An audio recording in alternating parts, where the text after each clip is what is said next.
বৃষৎসর্গ। সুবোধচন্দ্র হাসলেন। অত বড় ফর্দ করে বসবেন না ভট্টাচার্য মশাই। তেমন রেস্তোয়ালা যজমান যে আপনার আমি নই, সে কথা আপনিও ভালোই জানেন। আমার ওই ষোড়শ পর্যন্তই, ব্যাস।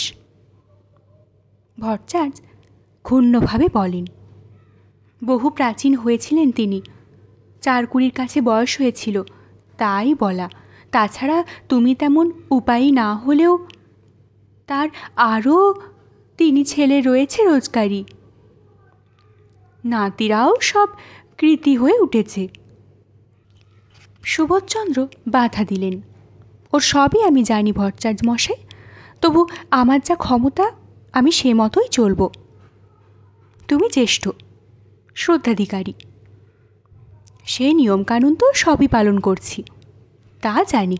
তোমার নিষ্ঠাকাষ্টা সবই শুনলাম তোমার কন্যার কাছে। এ যুগে এতটা আবার সবাই পারে না। ও কথা থাক ভট্টাচার্য মশাই, আপনি ওই একটা ষোড়শের ফর্দ দিন। একটা? ভট্টাচার্য আহত গলায় বলেন, 4 ভাই 4টে ষোড়শও করবে না?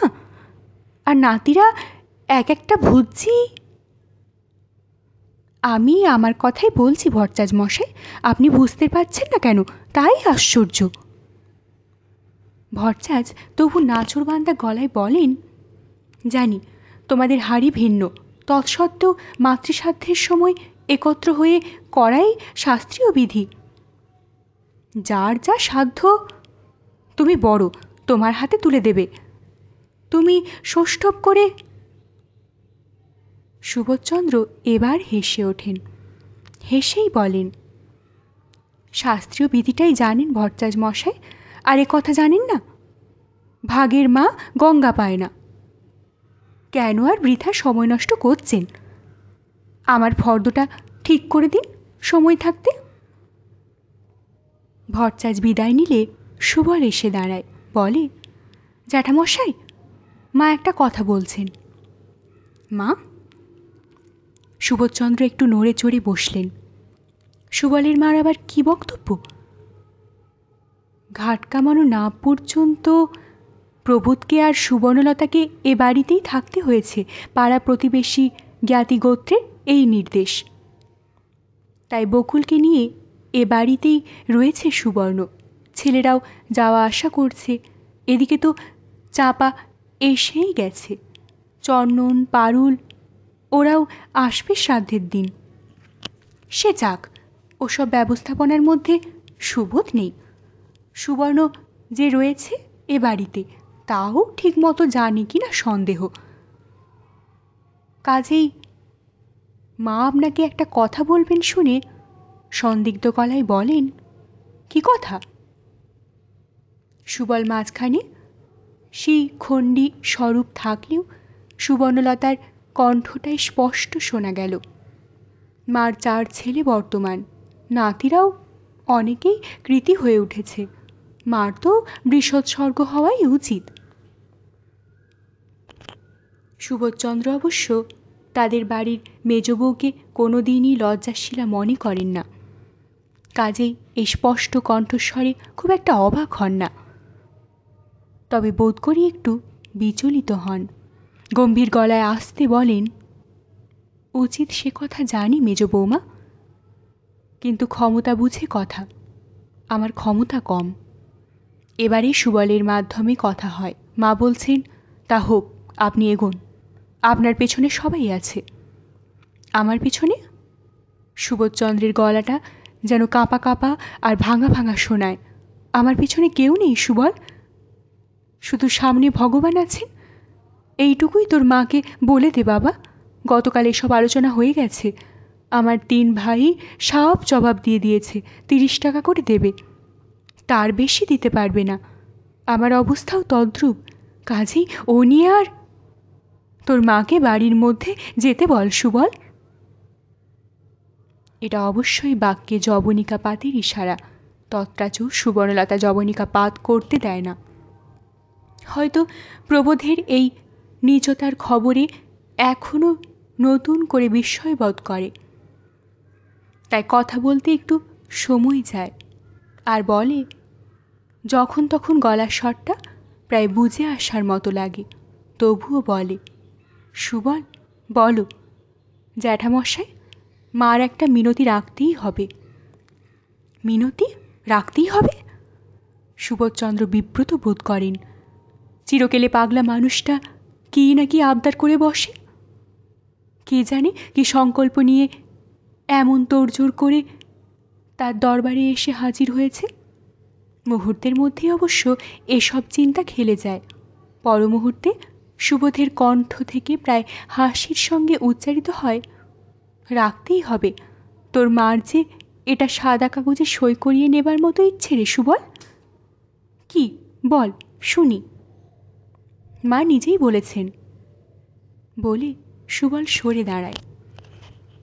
গুণ্ঠনবতী সুবর্ণলতা তার পাশ দিয়ে এসে দাঁড়ায়, আর ছেলেকে এবং ভাসুরকে প্রায় তাজ্জব করে দিয়ে মৃদু চাপা স্বরে বলে ওঠে, সুবল তুই একটু অন্যত্র যা তো বাবা। সুবল তুই অন্যত্র যা? তার মানে ভাসুরের সঙ্গে একা নির্জনে কথা বলতে চায়? এর চাইতে অসম্ভব অসম সাহসিকতা আর কি হতে পারে? সুবোধচন্দ্র চেয়ার ছেড়ে উঠে দাঁড়ান, কি যেন বলতে চান। সুবল চলে যায় আস্তে আস্তে, আর সুবর্ণ এগিয়ে এসে ভাসুরের পায়ের কাছে কিছু জিনিস ফেলে দিয়ে মৃদু দৃঢ় স্বরে বলে, এগুলো নিতে হবে আপনাকে, এই মিনতি। আপনার নিজের বলে মনে করে বেচে দিয়ে ইচ্ছে মতোভাবে খরচ করে মার কাজ করুন। সুবোধ যেন সাপের ছোবল খেয়েছেন। সুবোধ নির্নিমেষ দৃষ্টিতে সেই উজ্জ্বল স্বর্ণখণ্ডগুলির দিকে তাকিয়ে গম্ভীর হাস্যে বলেন, এ তো মিনতি নয় মেজ বৌমা, হুকুম। কিন্তু সে হুকুম পালন করার ক্ষমতা আমার নেই মা, তুমি আমায় মাফ করো। গলার মোটা হেলে হার, হাতের চুড়ির গোছা। সুবর্ণ সেই বস্তুগুলোর দিক থেকে চোখ ফিরিয়ে বলে, এ তো শুনেছি স্ত্রীধন, এতে নাকি স্বামী পুত্রের কোনো দাবি থাকে না। তবে আপত্তি কিসের? সুবোধ এবার আরও ভারী গলায় বলেন, এ তুমি কি বলছো মেজ বৌমা? তোমার গায়ের গয়না বেচে মাতৃসাধ্য করব আমি? গরিব বলে কি? মেজ বৌমা মৃদুস্বরে বলে, মায়ের কাছে ত্রুটি থেকে যাবে, আর মায়ের বউরা গায়ে সোনা দানা চড়িয়ে ঘুরে বেড়াবে। এটাও তো অনিয়ম। অনিয়ম? সুবোধচন্দ্র যেন একটু চমকান, তারপর একটু হেসে বলেন, অনিয়ম তো জগৎ জুড়ে মা। চন্দ্র সূর্যের নিয়মটা আছে বলেই আজও পৃথিবীটা টিকে আছে। কিন্তু সে কথা যাক, তুমি এগুলো উঠিয়ে নিয়ে যাও মা। তুমি যে দিতে এসেছিলে, এতেই তার আত্মার তৃপ্তি হয়ে গেছে। তার হতে পারে, কিন্তু আমাদেরও তো তৃপ্তি শান্তি হওয়া চাই। আপনার পায়ে পড়ছি, এটুকু আপনাকে করতেই হবে। মনে করুন এ টাকা আপনার, তাহলেই তো সব চিন্তা মুছে যাবে। মার কুপুত্র ছেলেরা টাকা হাতে থাকতেও নেই বলেছে। সে পাপের প্রায়শ্চিত্তের তো দরকার। আমি যাচ্ছি, এ আর আপনি অমত করবেন না। যদি অমত করেন, যদি না নেন, তাহলে বুঝব আমি পতিত। তাই গলার স্বরটা হঠাৎ বন্ধ হয়ে যায় সুবর্ণর। আমি যাই বলে নিচু গলায় আঁচল জড়িয়ে একটি প্রণাম রেখে তাড়াতাড়ি উঠে চলে যায় সুবর্ণ। সুবোধকে আর কিছু বলবার সুযোগ দেয় না। সুবোধ হাঁ করে তাকিয়ে থাকেন। সুবোধ এখন এই সোনার তালগুলো নিয়ে কি করবে? তার শেষ পর্যন্ত সেগুলো নিলেন সুবোধচন্দ্র। সুবর্ণলতার ওই রুদ্ধ কণ্ঠ হয়ে চলে যাওয়ার মধ্যে তিনি একটা পরম সত্য উপলব্ধি করলেন যেন। সেই সত্য সব দ্বিধা মুছে দিল বুঝি। সমারোহ করেই বৃষৎসর্গ সাধ্য হল মুক্তকেশীর। কে জানে তার আত্মা সত্যিই পরিতৃপ্ত হলো কি না। তবু সুবোধ মনে করলেন হলো। সুবোধের মুখে রইল সেই পরিতৃপ্তির ছাপ। যদিও আড়ালে আবডালে সবাই বলা বলি করতে লাগলো, সুবোধ কীরকম ভেতর চাপা, এই যে খরচটি করল, টাকা তোলা ছিল বলেই তো, অথচ কেউ বুঝতে পেরেছে। সে কথা প্রবোধ এসেও মহোৎসাহে বলে, দেখলে তো, চিরকাল দেখিয়ে এসেছেন যেন হাতে কিছু নেই। সুবর্ণ এবার স্থির দৃষ্টিতে স্বামীর দিকে তাকিয়ে বলে, বেশ তো, হাতের টাকা তো মন্দ কাজে ব্যয় করেননি, সৎ ব্যয়ই করেছেন। তা তোমার তো হাতে টাকার অভাব নেই, তুমি একটা সৎ কাজ করো না, তোমার মায়ের একটা ইচ্ছে পালন করো না, অনেক কাঙালি খাওয়াও না। মার খুব ইচ্ছে ছিল। প্রবোধ সচকিত হয়ে বলে, এই ইচ্ছে আবার কখন তোমার কানে ধরে বলতে গেলেন মা? তুমি যখন গিয়ে পড়েছিলে তখন তো বাগরোধ হয়ে গিয়েছিল। ক্ষীণ একটু হাসল সুবর্ণ, বহুকাল পরে হাসল, বলল, না, এই ইচ্ছে প্রকাশ করেননি। যখন পুরোদস্তুর বাক্য স্রোত ছিল, এ তখনকার কথা। তোমাদের ওখানে জগন্নাথ ঘোষের মা যখন মারা গেলেন তখন কাঙালি খেয়েছিল, মনে আছে? দেখে মা বলেছিলেন, আমি যখন মরব আমার ছেলেরা কি এমন করে কাঙালি ভোজন করাবে? ও এই কথা? প্রবোধ ফুৎকারে উড়িয়ে দেয়, বলে, জ্যান্ত থাকতে জন্মভর অমন কথা বলে মানুষ? এসব ইচ্ছে পালন করতে গেলে হয়েছে আর কি। তা বেশ, ধরো যদি আমার ইচ্ছে হয়ে থাকে। প্রবোধ বিশ্বাস করে সে কথা, এটাই ঠিক কথা। তাই বলে, তোমার তো চিরদিনই এরকম সব আজগুবি ইচ্ছে, সাধ্য হয়ে গেল সেখানে, এখন কাঙালি ভোজন হবে এখানে। ও সব ফ্যাচাং তুলো না, অত বাড়াবাড়ি করার দরকার নেই। তবে থাক। সুবর্ণ বলে, দরকার যখন নেই ভালোই হলো, তোমার ছেলেদের সুবিধে হলো। ভবিষ্যতে তাদেরও আর মেলায় বাজে খরচ করতে হবে না। মনে জানবে মা বাপের শ্রাদ্ধের বেশি বাড়াবাড়ি দরকার নেই। প্রবোধ এ ব্যঙ্গে জ্বলে উঠে বলে, ওহ ঠাট্টা ভারী একেবারে। আমার মার মরণকালের ইচ্ছে নিয়ে আমি কাতর হলাম না, উনি হচ্ছেন বলে শাশুড়ির ওপর ভক্তি উঠলে উঠল যে, এ ভক্তি ছিল কোথায়? চিরটা কাল তো মানুষটাকে হাড়ে নাড়ে জ্বলিয়ে পুড়িয়ে খেয়েছ। সুবর্ণ এ অপমানে রেগে ওঠে না, বরং হঠাৎ হেসে উঠে বলে, সত্যি বটে, স্মরণশক্তিটা আমার বড় কম, মনে করিয়ে দিলে ভালোই করলে। তারপর উঠে গেল। সেই ওর ছাতের ঘরের কোটরে গিয়ে বসল খাতাখানা নিয়ে। কিন্তু খাতাখানা কি শুধু সুবর্ণর অপচয়ের হিসেবের খাতা, সুবর্ণলতার জীবনের খাতাখানার মতোই? নইলে সুবর্ণর সেই খাতাখানার পাতা উল্টোলেই সেই সব কথা মনে পড়ে কেন? মেয়ে মানুষ হয়েও এমন বায়না কেন তোমার সুবর্ণ? তুমি সৎ হবে, সুন্দর হবে, মহৎ হবে, ভুলে যাও কেন মেয়ে মানুষ হচ্ছে একটা হাত পা বাঁধা প্রাণী, মানুষ নয় প্রাণী। হাত পায়ের বাঁধনটা যদি ছিঁড়তে যায় তো সে হাত পাগুলো কেটে বাদ দিয়ে দিয়ে ছিঁড়তে হবে সে বাঁধন।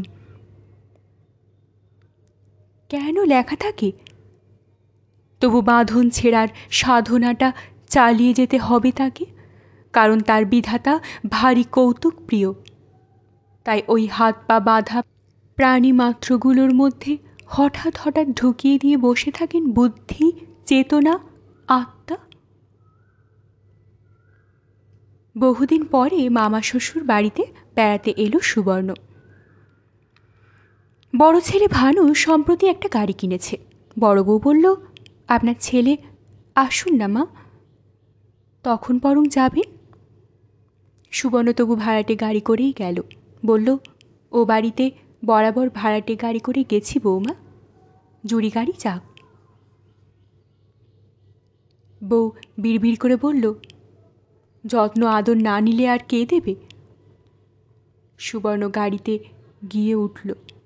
শ্যামাসুন্দরী সমাদর করে ডাকলেন, এসো মা এসো। বয়স কম হয়নি, মুক্তকেশীর থেকে কম হলেও তার দাদা স্ত্রী। তবু শক্ত আছেন দিব্যি, এখনও নিজে রেঁধে খাচ্ছেন, হেঁটে গঙ্গা স্নানে যাচ্ছেন। অনেক দিন দেখেনি সুবর্ণ, দেখে আশ্চর্য হলো। প্রণাম করে পায়ের ধুলো নিল, হয়তো দু অর্থে। শ্যামাসুন্দরী কুশল প্রশ্ন করতে লাগলেন খুঁটিয়ে খুঁটিয়ে। ছেলেপুলেরা কেমন আছে? চাপা, চন্দন, পারুল সব ভালো আছে তো? সেই যা তোমার শাশুড়ির কাজের সময় সকলের সঙ্গে দেখা সাক্ষাৎ হলো, এটা ওটা উত্তর দিতে দিতে হঠাৎ একসময় বলে বসে সুবর্ণ, ভাসুর ঠাকুর বাড়ি আছেন? কে, জগা? শ্যামাসুন্দরী মুখ বাঁকিয়ে বলেন, থাকবেন না তো যাবে আর কোথায়? এখন তো সর্বক্ষণ বাড়িতেই স্থিতি। আমার কানের মাথা খেতে যে বাড়ির মধ্যে একটা ছাপাখানা খুলে বসে আছেন। সুবর্ণলতা এ খবরে অবাক হয় না, সুবর্ণলতা যেন এ খবর জানে। শুধু সুবর্ণলতার মুখটা একটু উজ্জ্বল দেখায়, বলে, বেশ চলেছে ছাপাখানা, ভালো ছাপা হয়? জানি নে বাছা।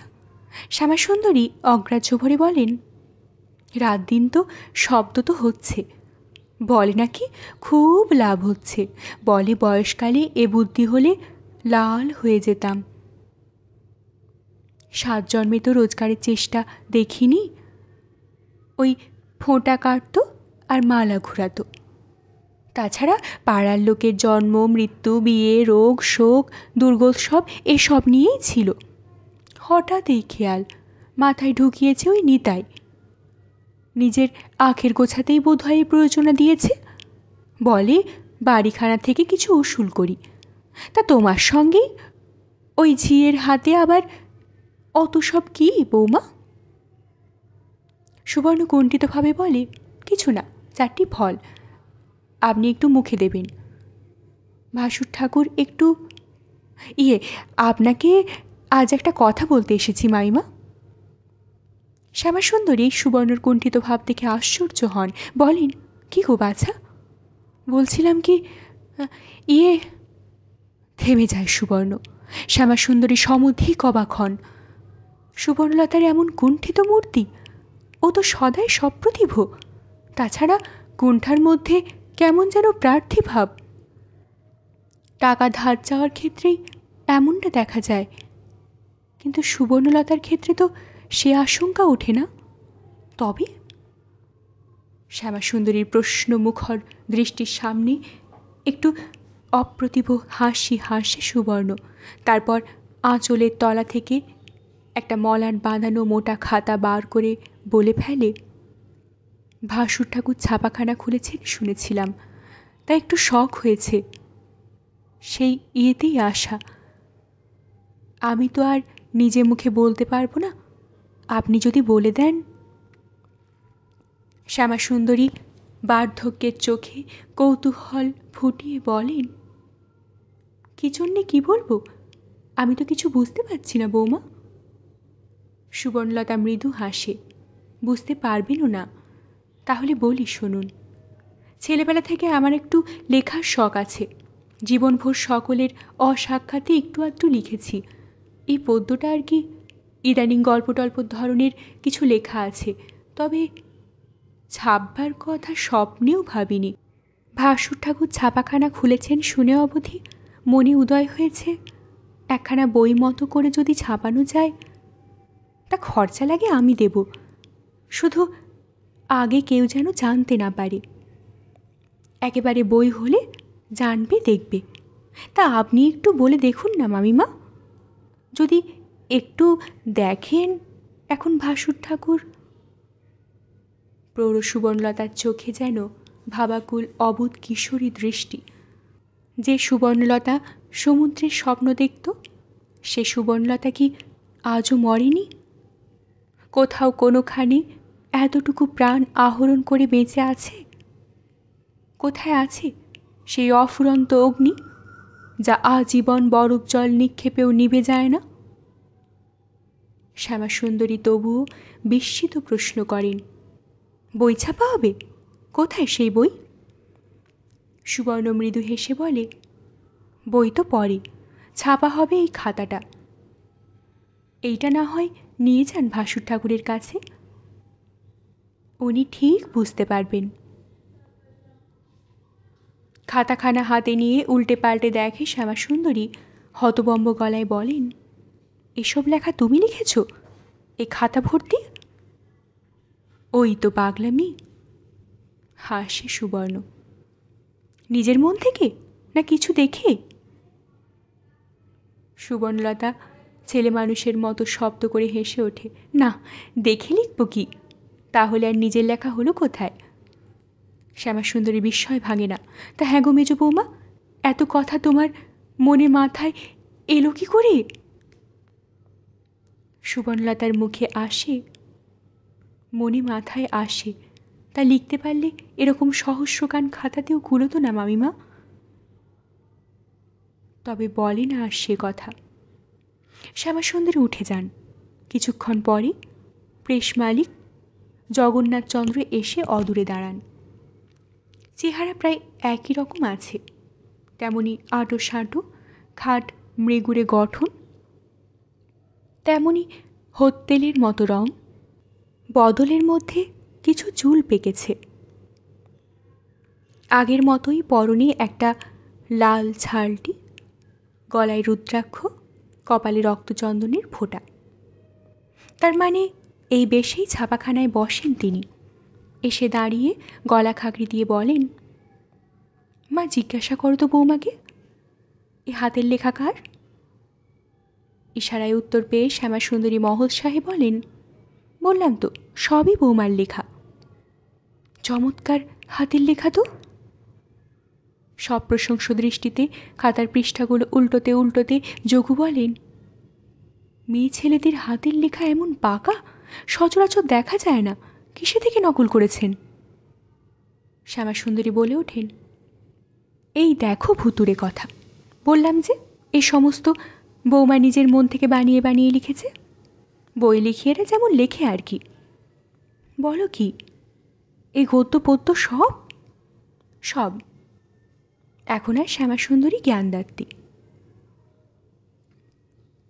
জগন্নাথ মহোৎসাহে বলেন, তুমি যে তাজ্জব করে দিলে মা, এতকাল দেখছি কই এই সব তো শুনিনি।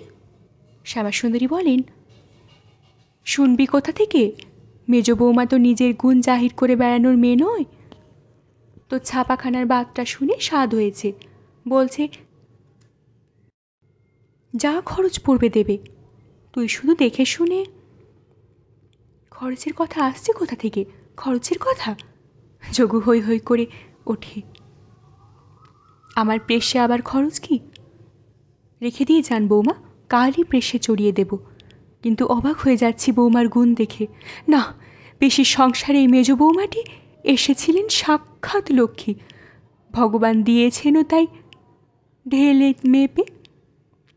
মনের গুণেই ধন, বহু ভাগ্যে এমন লক্ষ্মী পেয়েছিল পেব। কানায় কানায় পূর্ণ মন নিয়ে বাড়ি ফিরল সুবর্ণলতা।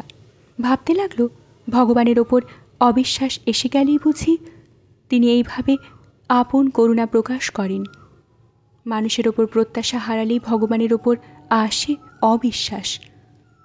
তবু কোথাও বুঝি কিছু একটু আশা ছিল, তাই দ্বিধাগ্রস্ত চিত্ত নিয়ে সেই আশার দরজায় একটুকু করাঘাত করতে গিয়েছিল সুবর্ণলতা। রুদ্ধ কপাট খোলে কিনা দেখতে, দেখল দুহাট হয়ে খুলে গেল। ভেতরের মালিক সহাস্য অভ্যর্থনায় বলল, এসো এসো, বসো, জল খাও। হ্যাঁ, সেই কথাই মনে হয়েছিল সুবর্ণলতার। এ কথা সে কথার পর আবার মামিমার মাধ্যমে ছাপার খরচার কথাটা তুলেছিল সুবর্ণ। সুবর্ণলতার যোগু বড়ঠাকুর সে প্রস্তাব তুড়ি দিয়ে ওড়ালেন, বললেন, ধুর, কাগজের আবার দাম, বস্তা বস্তা কাগজ কেনা আছে আমার। এই তো এখনই তো 2000 বর্ণপরিচয় ছাপা হচ্ছে। বৌমা বই লিখেছেন, এটা কি কম আহ্লাদের কথা? ছেপে বার করে বুক ফুলিয়ে বলে বেড়াবো লোককে, কি গুণবতী বউ আমাদের। বুকটা 10 হাত হয়ে উঠবে। শুনে তখন সহসা ভূমিকম্পের মতো প্রবল একটা বাষ্পোচ্ছ্বাসে সুবর্ণলতার সমস্ত শরীর দুলে উঠেছিল। জীবনের 3 ভাগ কাটিয়ে এসে সুবর্ণলতা এই প্রথম শুনল সে গুণবতী। শুনল তার কোনো গুণ নিয়ে কেউ গৌরব করতে পারে, অথচ এই গুণই, হ্যাঁ, এই গুণই দোষ হয়েছে চিরকাল। আজীবনই তো একটু আধটু লেখার স্বাদ ছিল, কিন্তু সে স্বাদ মেটাতে অনেক দাম দিতে হয়েছে। কত সঙ্গোপনে, কত সাবধানে, হয়তো রাত্রে যখন ওদিকে তাসের আড্ডা জমজমাট, অথচ এদিকে ছেলেরা ঘুমিয়েছে, তখন বসেছে একটু খাতা কলম নিয়ে। প্রবোধ কোনো কারণেই ঘরে এসে পড়ে দেখে ফেলল, ব্যাস শুরু হলো ব্যঙ্গ তিরস্কার, আর তার জেদ চলতে লাগলো বেশ কিছুক্ষণ। যে সংসারে মেয়ে মানুষ বিদ্যাবতী হয়ে ওঠে, কলম নাড়ে, তাদের যে লক্ষ্মী ছেড়ে যাওয়া অনিবার্য, এ কথাও ওঠে। তাছাড়া কলম ধরা হাত যে আর হাতাবেড়ি ধরতে চাইবে না, তাতে আর সন্দেহ কি? অনেক সময় অনেক কটূক্তি হজম করেছে সুবর্ণলতা তার খাতা নিয়ে, আর এখনই কি হয় না, কটূক্তি না হোক বক্রোক্তি কানে আসে বই কি। আর সে উক্তি আজকাল অনেক সময় আসে ছেলেদের ঘর থেকে, সুবর্ণলতার রক্ত মাংসে গঠিত ছেলেদের। ব্যাপারটা কি? কোনো থিসিস টিসিস লেখা হচ্ছে নাকি? মা কি রান্নাঘরটা একদম ছেড়ে দিলেন নাকি রে বকুল? দেখতেই পাওয়া যায় না। সুবল, তুই তো অনেক জানিস, মহাভারত লিখতে বেদব্যাসের কতদিন লেগেছিল জানিস সে খবর? অথবা প্রবোধের আক্ষেপোক্তি শোনা যায়, কি রান্নাবান্না হচ্ছে আজকাল? বকুল, এ মাছের তরকারি রেঁধেছে কে? তুই বুঝি? মুখে করা যাচ্ছে না যে। জানে বকুল নয়, ছেলের বউরা রেঁধেছে, তত্রাচ ওইভাবেই বলে। বোধ করি সেই চিরাচরিত মেইলি প্রথাটাই বজায় রাখে, ঝিকে মেরে বউকে শেখায়। আবার এ আক্ষেপও করে ওঠে, হবেই তো, বাড়ির গিন্নি যদি সংসার ভাসিয়ে দিয়ে খাতা কলম নিয়ে পড়ে থাকে, হবেই নষ্ট অপচয়। অবিলি বেবন্দোবস্ত। সুবর্ণর কানে আসে, কিন্তু সুবর্ণ কানে নেয় না। সব কিছু কানে নেওয়া থেকে বিরত হয়েছে সুবর্ণ, অভিমান শূন্য হবার সাধনা করছে, অতএব জবাব দেয় না। সুবর্ণলতা তার সংসারের সব প্রশ্নের জবাব তৈরি করেছে বসে শেষ আদালতে পেশ করার জন্য। হয়তো সেই জবাবি বিবৃতির মধ্যে থেকে সেই সংসার সুবর্ণলতাকে বুঝতে পারবে, আর সেই বোঝা বুঝতে পারলেই বুঝতে পারবে নিজের ভুল, নিজের বোকামি, নিজের নির্লজ্জতা। সুবর্ণলতার স্মৃতিকথা, সুবর্ণলতার জবানবন্দি, সেই জবানবন্দিকে মুক্তি দিতে পারছে সুবর্ণলতা, মুক্তি দিতে পারছে খাতার কারাগার থেকে আলো ভরা রাজ রাস্তায়। ঈশ্বরের করুণা নেমে এসেছে মানুষের মধ্যে দিয়ে। আজীবনের কল্পনা সফল হতে চলল এবার, আজীবনের স্বপ্ন সফল। এই স্বপ্ন একটা অলৌকিক কাহিনী, যে কাহিনীতে মন্ত্রবলের মহিমা কীর্তিত হয়, নইলে চিরকালের বাউন্ডুলে যোগু বটঠাকুরের হঠাৎ ছাপাখানা খোলার শখ হবে কেন? ভগবানই সুবর্ণলতার জন্যে। পৃথিবীটাকে হঠাৎ ভারী সুন্দর লাগে সুবর্ণলতার, ভারী উজ্জ্বল, খুশি ঝলমলে সকালের আলোয় এই বিবর্ণ হয়ে আসা গোলাপি রঙা বাড়িটা যেন সোনালি হয়ে ওঠে। নিজের সংসারটাকেও যেন হঠাৎ ভালো লেগে যায়। এই তো, এই সমস্তই তো সুবর্ণলতার নিজের সৃষ্টি। এদের ওপর কি বৃতসত্য হওয়া যায়? এদের ওপর বিরূপ হওয়া সাজে? এরা যে সুবর্ণলতাকে ভালোবাসে না, সে ধারণাটা ভুল ধারণা সুবর্ণলতার। বাসে বই কি, শুধু ওদের নিজেদের ধরনে বাসে। তা তাই বাসুক, সুবর্ণলতাও চেষ্টা করবে ওদের বুঝতে। হয়তো জীবনের ওই শেষ প্রান্তে এসে জীবনের মানে খুঁজে পাবে সুবর্ণ, আর তার মধ্যে খুঁজে পাবে জীবনের পূর্ণতা। ক্রমশই যেন প্রত্যাশার দিগন্ত উদ্ভাসিত হতে থাকে নতুন সূর্যোদয়ের প্রতীক্ষায়। শুধুই বা ওই জবানবন্দি কেন? আরও তো লিখেছে সুবর্ণলতা, যা শিল্প, যা সৃষ্টি, যেখানে সুবর্ণলতা একক, যেখানে তার ওপর কোনো উপরওয়ালা নেই, যেখানে থাকবে সুবর্ণলতার অস্তিত্বের সম্মান, যেখানে সে বিধাতা। আহ, এ কল্পনায় কি অপূর্ব মাদকতা! এ যেন কিশোরী মেয়ের প্রথম প্রেমে পড়ার অনুভূতি। অনুক্ষণ মনের মধ্যে মোহময় এক সুর গুঞ্জরণ করে। সে সুর রাত্রির তন্দ্রার মধ্যেও আনাগোনা করে। নিত্য নতুন বই লেখা হচ্ছে, নিত্য নিত্য বই চাপা বেরোচ্ছে সেসব। অবাক হয়ে যাচ্ছে সবাই সুবর্ণলতার মহিমা দেখে, আর ভাবছে, তাই তো, আশ্চর্য, আশ্চর্য, কি হাস্যকর ছেলে মানুষই করে এসেছে এতদিন সুবর্ণ।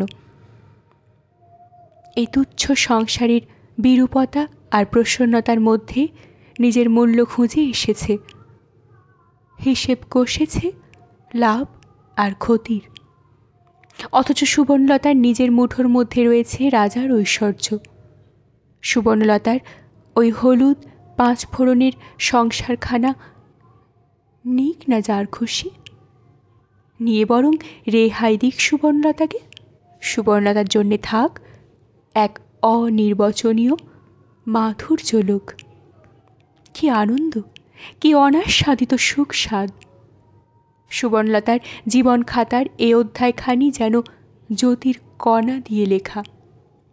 সুবর্ণলতা রান্নাঘরে এসে বলে, ও বড় বৌমা, বলো বাছা, কি কুটনো হবে, কুটি বসে। বড় বৌমা শাশুড়ির এই আলো ঝলসানো মুখের দিকে তাকিয়ে দেখে অবাক হয়, তবে প্রকাশ করে না সে বিস্ময়। নরম গলায় বলে, আমি আবার কি বলবো, আপনার যা ইচ্ছে। বাহ, তা কেন, তুমি রাঁধবে, তোমার মনের মতো রান্নাটি হওয়া তো ভালো। বলে বটিটা টেনে নেয় সুবর্ণ।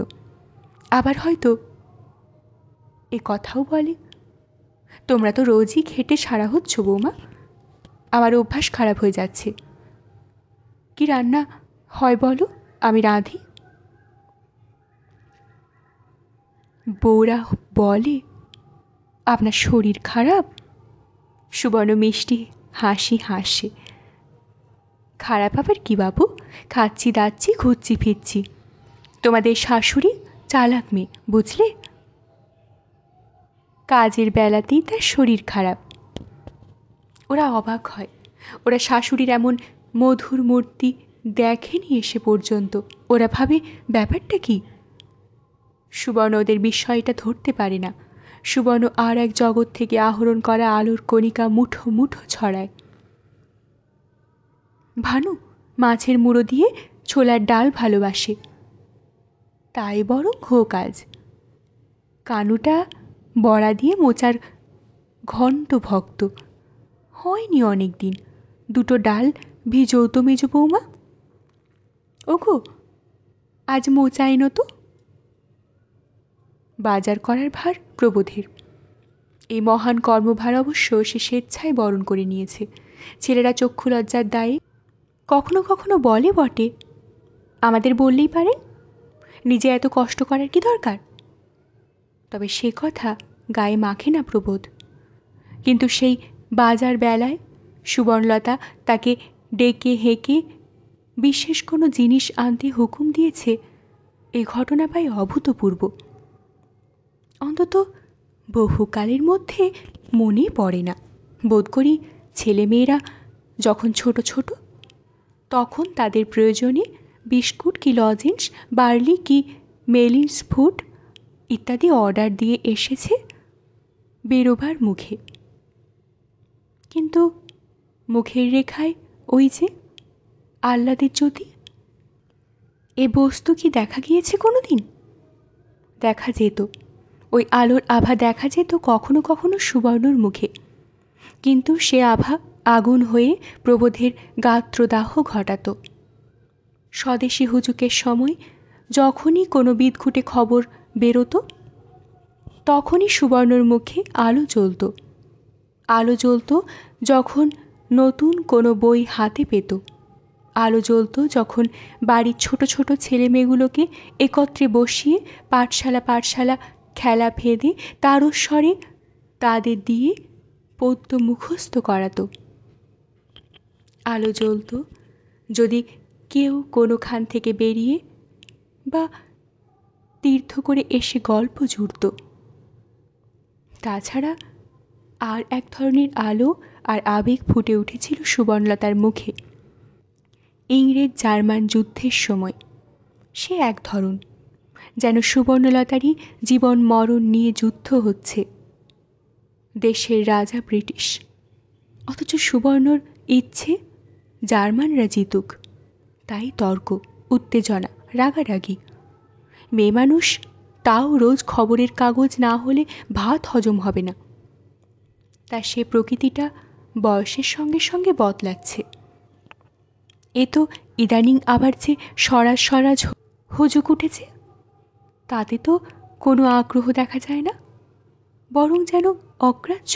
বলে অহিংসা করে শত্রু তাড়ানো যাবে, এ আমার বিশ্বাস হয় না। বলে দেশশুদ্ধ লোক বসে বসে চরকা কাটলে স্বরাজ আসবে। তাহলে আর পৃথিবীতে আদি অনন্তকাল এত অস্ত্রশস্ত্র তৈরি হতো না। উত্তেজিত হয়ে তর্কটা করে না, শুধু বলে। শক্তি সামর্থ্যটা কমে গিয়েছে, ঝিমিয়ে গেছে। তাই মুখের সেই ঔজ্জ্বল্যটাও বিদায় নিয়েছিল। বিশেষ করে সেই অদেখা মায়ের আর চকিতে দেখা বাপের মৃত্যুশোকের পর থেকে তো হঠাৎ যেন সেই ঝিমিয়ে পড়া ভাবটার খোলস ছেড়ে আবার নতুন হয়ে ওঠার মতো দেখাচ্ছে সুবর্ণকে। কেন? কথার দোষ হচ্ছে না তো? পাগলরা তো কখনো হাসে, কখনো কাঁদে। তা যাক, এখন যখন হাসছে তাতেই কৃতার্থ হয় ভালো। কৃতার্থই হয় প্রবোধ। বিগলিত গলায় বলে, মোচা আনা মানেই তোমার খাটুনি গো। ও কি আর বৌমারা বাগিয়ে কুটতে ফুটতে পারবেন? সুবর্ণ বলে, শোনো কথা, সব করছে ওরা, কিসে হারছে? তবে আমারই ইচ্ছে হয়েছে রান্নাবান্না ভুলে যাব শেষটা। কৃতার্থমন্য প্রবোধ ভাবতে ভাবতে বাজারে ছোটে। আহা, এমন দিনটি কি চিরদিন থাকে না? এই দিনটাই তো কাম্য। গিন্নি ভাই ফরমাস করবে, এটা আনো ওটা আনো বলবে। কর্তা সেই সব বরাতি বস্তু এনে 7 বার ঘুরিয়ে ফিরিয়ে দেখবে, বাহবা নেবে। গিন্নি গুছিয়ে গাছিয়ে রাঁধবে পারবে। বেলা গড়িয়ে পরিপাটি করে খাওয়া দাওয়া হবে। আর অবসরকালে কর্তা গিন্নি পানের বাটা নিয়ে বসে ছেলে বউ বেয়াই বেয়ানির নিন্দাবাজ করবে, এ যুগের ফ্যাশন নিয়ে সমালোচনা করবে। এই তো এই বয়সের সংসারের ছবি। প্রবোধের সমসাময়িক বন্ধুবান্ধবরা তো এই ধরনের সুখেই নিমগ্ন। প্রবোধের ভাগ্যেই ব্যতিক্রম। এই সামান্য সাধারণ সুখটুকু ইহজীবনে জুটল না। গিন্নি যেন সিংহবাহিনী, তাসের আড্ডাটা যাই আছে প্রবোধের, তাই টিকে আছে বেচারা। তা এতদিনের কি ভগবান মুখ তুলে চাইলেন? পাগল ছাগল হয়ে সহজ হয়ে যাচ্ছে সুবর্ণ, নাকি এতদিন নিজের ভুল বুঝতে পেরেছেন? তা সে যে কারণেই যাই হোক, সুবর্ণ যে সহজ প্রসন্ন মুখে ডেকে বলেছে, ওগো বাজার যাচ্ছ, মোচা এনো তো, এই পরম সুখের সাগরে ভাসতে ভাসতে বাজারে যায় প্রবোধ, আর প্রয়োজনের অতিরিক্ত মাছ তরকারি এনে জড়ো করে। সুবর্ণ তখন হয়তো অনুমান করতে চেষ্টা করছে তার ওই খাতাটা ছাপতে কতদিন লাগতে পারে, কতদিন লাগা সম্ভব ধারণা অবশ্য নেই কিছুই। তবু কতই আর হবে, বড়জোর মাস তুই, কমও হতে পারে। তারপর আচ্ছা, যোগু বরঠাকুর আমার নামটা জানেন তো? কে জানে, কিন্তু জানবেনই বা কোথা থেকে? কবে আর কে আমার নাম উচ্চারণ করেছে ওর সামনে? তাহলে বিনা নামেই বই ছাপা হবে, নাকি মামিমার কাছ থেকে জেনে নেবেন উনি? তা মামিমাই কি ঠিক জানেন? মেজ বৌমা ডাকটাতেই তো অভ্যস্ত। হঠাৎ নিজের মনে হেসে ওঠে সুবর্ণলতা। কি আশ্চর্য, খাতাটার প্রথম পৃষ্ঠাতেই তো তার নাম রয়েছে।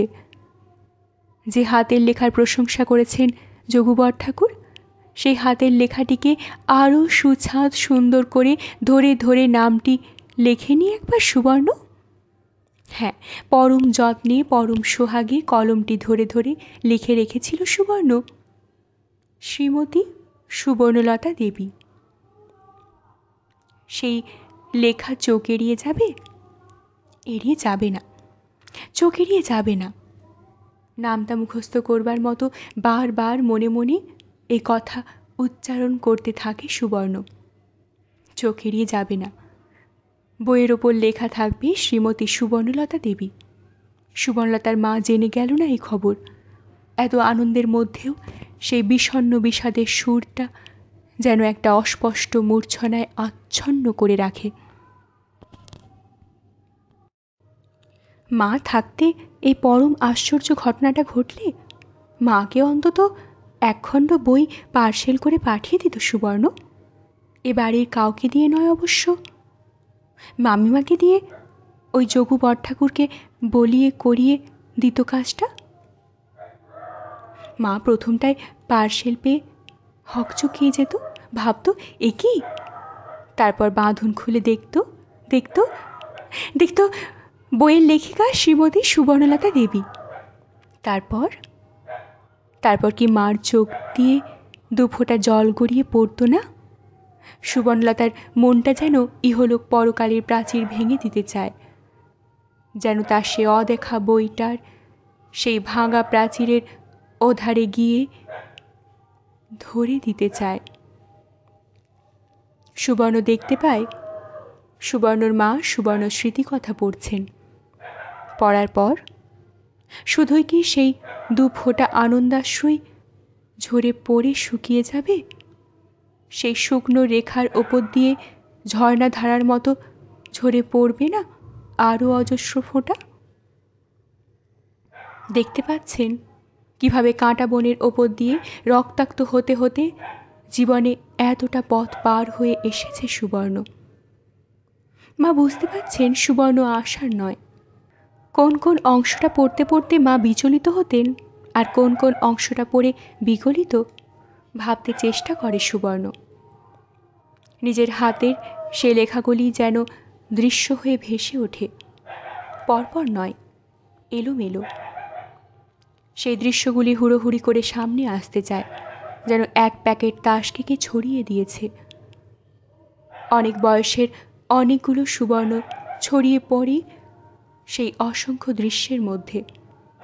মাথায় খাটো, পায়ে মল, এক গলা ঘোমটা, বালিকা সুবর্ণ, হঠাৎ লম্বা হয়ে যাওয়া সদ্য কিশোরী সুবর্ণ, নতুন মা হয়ে ওঠা আবেশ বিহ্বল সুবর্ণ।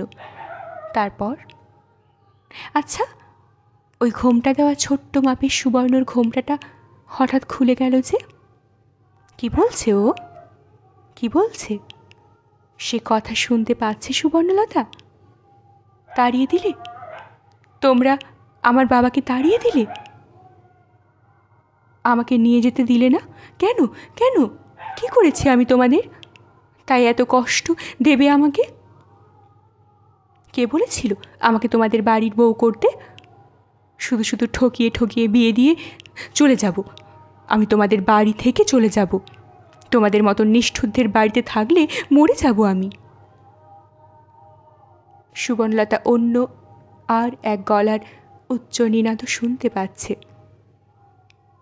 ওর নিজের কলমের অক্ষরগুলোই যেন সশব্দ হয়ে ফেটে পড়ছে। ও মা, আমি কোথায় যাব? এ কি কালকে উঠে ছানা ঘরে আনলাম গো? চলে যাবি? দেখ না একবার চলে গিয়ে। খুন্তি নেই আমার, পুড়িয়ে পুড়িয়ে ছ্যাঁকা দিতে জানি না। বাপকে তাড়িয়ে দিলে? দেব না তো কি, ওই বাপের সঙ্গে নাচতে নাচতে যেতে দেবো তোকে? সইমা আমার পূর্বজন্মের শত্রু ছিল, তাই তোকে আমার গলায় গছিয়ে পরকাল খেয়েছে আমার। আর ও মুখ হতে দিচ্ছি না তোকে ইহজীবনে, যেমন আর বাপের বাড়ির নাম মুখে আনিস দেখব। বাপের বাড়ির সঙ্গে সম্পর্ক তোর যদি না ঘোচায় তো আমি মুক্ত বামনি নই। বাপ চলে যাচ্ছে বলে ঘোমটা খুলে রাস্তায় ছুটে আসা বার করছি। সেই ঘোমটা খোলা বালিকা সুবর্ণকে টেনে হিঁচড়ে ঘরে এনে পুড়ে শিকল তুলে দিয়ে গেল ওরা। বলে গেল, মুখ থেকে আর টু শব্দ বার করবি না। সুবর্ণ স্তব্ধ হয়ে গেল। এই অবিশ্বাস্য নিষ্ঠুরতার যেন নিথর হয়ে গেল। তবু তখনও সত্যি বিশ্বাস হয়নি তার।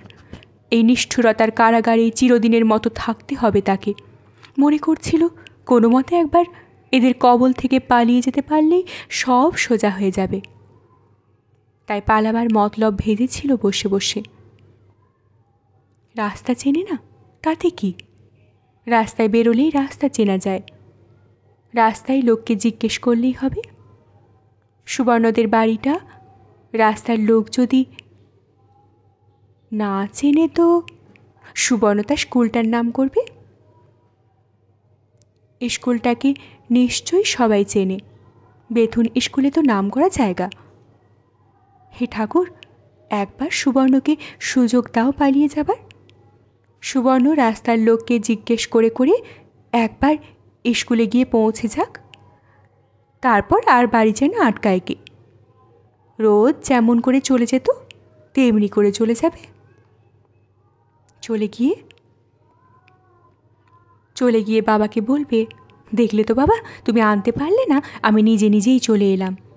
আর মাকে বলবে, মা, মা কোথায়? এরা তো কেবলই বলে তার মা চলে গেছে। কোথায় চলে গেছে মা? এতদিনেও আসেনি? ঠিক আছে, সুবর্ণ গিয়ে পড়ে দেখবে কেমন না আসে মা। দাদার বিয়ে হবে, কত মজা আর কত কাজ মার। কোথায় গিয়ে বসে থাকবে শুনি? ইস ভগবান, একবার এদের বাড়ির লোকগুলোর দৃষ্টি হরে নাও, সুবর্ণকে পালাতে দাও। কে জানে সুবর্ণ দাদার বিয়ের সময়েও হয়তো যেতে দেবে না এরা সুবর্ণকে। আচ্ছা, স্কুলের মেয়েরা যদি জিজ্ঞেস করে, এতদিন আসিসনি কেন? যদি সুবর্ণর মাথার সিঁদুর দেখে ওরা হেসে উঠে বলে, এ মা, তোর বিয়ে হয়ে গেছে, কি উত্তর দেবে? বলবো কি, আমার ঠাকুমা আমাকে জোর করে বিয়ে দিয়ে দিয়েছে? না, সে কথা শুনলে ওরা আরও হাসবে।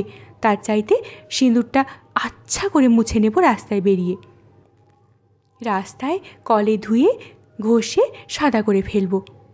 ও বাড়ির দিদি, জয়াবতী দিদি, ওকেই শুধু বলে যাব আমি চলে যাচ্ছি। ও আমায় যা ভালোবাসে, ঠিক মুক্তারামবাবু স্ট্রিটে গিয়ে আমার সঙ্গে দেখা করবে। ও শ্বশুরবাড়ি এমন বিচ্ছিরি নয়। ও কত বাপের বাড়ি যায়। পালাবো, এই ছিল ধ্যান জ্ঞান। কিন্তু পালাতে পারেনি সুবর্ণ, জীবনভর পারল না। দেখেছে পালানোটাকে যত সহজ ভেবেছিল ততই কঠিন। এক দণ্ডের জন্যে পাহারা সরায় না এরা। ক্রমশই তাই Bethune school, Thanthania Kalitala, Muktarambabu street, 18 হাত কালীর মন্দির সব কিছুই ঝাপসা হয়ে যাচ্ছে। স্পষ্ট আর প্রখর হয়ে উঠছে সিঁথির ওই সিঁদুরটা। ওটাকে ঘষে ঘষে মুছে ফেলার কথা যেন অবাস্তব মনে হচ্ছে। সেই তার নিজের জীবনে, সত্যিকার জীবনে যে আর ফিরে পাওয়া যাবে না। সেটা যেন স্থিরীকৃত হয়ে যাচ্ছে। সুবর্ণর বই, খাতা, স্লেট, পেন্সিল সব যে তাদের কুলুঙ্গিটার মধ্যে পড়ে রইল, সে কথা তো কেউ ভাবল না। সামনেই যে সুবর্ণর হাফ ইয়ারলির এক্সামিন, সে কথা মারও তো কই মনে পড়ল না। সুবর্ণর সমস্ত প্রাণটা যেন ওই কুলুঙ্গিটার ওপর আছড়ে পড়তে যায়। এতদিন না পড়ে পড়ে সুবর্ণ যে সব ভুলে যাচ্ছে। ভগবান, সুবর্ণ তোমার কাছে কী দোষ করেছিল যে এত কষ্ট দিচ্ছ তাকে? রোজ সকালে ঘুম থেকে উঠে কি তোমাকে নমস্কার করেনি? রোজ স্কুলে গিয়ে প্রার্থনা করেনি? রাত্রিরে শুতে যাবার সময় কি বলেনি, ঠাকুর বিদ্যে দাও, বুদ্ধি দাও, সুমতি দাও? যা যা শিখিয়েছিল মা সবই তো করেছে সুবর্ণ। তবে কেন এমন শাস্তি দিচ্ছ সুবর্ণকে? কেন কেন কেন? ওই কেন ঝড় থেকে বালিকা সুবর্ণ হারিয়ে যাচ্ছে, তার খোলস থেকে যুবতী জন্ম নিচ্ছে। তবু সেই কেনটাই ধূসর হয়ে যাচ্ছে না, সে যেন আরও তীব্র হয়ে উঠেছে। আমি কি এত পাজি হতে চাই? আমি কি গুরুজনদের মুখের ওপর চোপা করতে ভালোবাসি? আমি কি বুঝতে পারি না? আমি চোপা করি বলেই আমার ওপর আক্রোশ করেই ওরা আমাকে আরও বেশি বেশি কষ্ট দেয়। কিন্তু কি করব? এত নিষ্ঠুরতা আমি সহ্য করতে পারি না, সহ্য করতে পারি না এত অসভ্যতা। আমার ওই বর, ও কেন এত বিচ্ছিরি? এর থেকে ও যদি খুব কালো আর কুৎসিত দেখতে হতো তাও আমার ছিল ভালো, কিন্তু তা হয়নি। ওর বাইরের চেহারাটা দিব্যি সুন্দর, অথচ মনের ভেতরটা কালো, কুৎসিত, বিচ্ছিরি।